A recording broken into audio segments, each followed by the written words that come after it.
বন্ধুরা, আজকের গল্পের আসরে তোমাদের জন্য থাকছে গোপাল ভাঁড়ের সবাই তোমরা বাছা।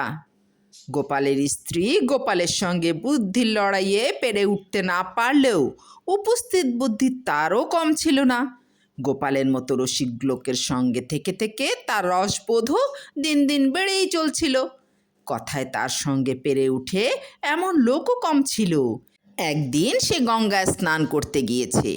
ঘাটে নামতেই সে দেখতে পেল একখানা বজরায় একদল বরযাত্রী ঘাটে নোঙর ফেলেছে, কিন্তু বর যে কে তা বোঝা যাচ্ছে না, কারণ সে টোপর খুলে সহজ মানুষ হয়ে বসে আছে। তখন স্ত্রীলোক মাত্রই বরযাত্রী দেখলে বরের খোঁজ করে।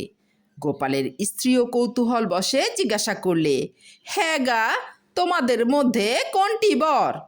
এক যুবক রসিকতা করার লোভ সংবরণ করতে পারলে না। সে বলে উঠল, বর বেছে নাও না, দেখি তোমার পছন্দ কেমন হয়।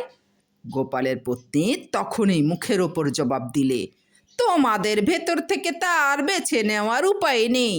তোমরা সবাই যে বাছা বাছা বলে স্ত্রীলোকেরা ডাকে নিজের ছেলেকে। যুবকটি লজ্জায় মাথা নিচু করলে।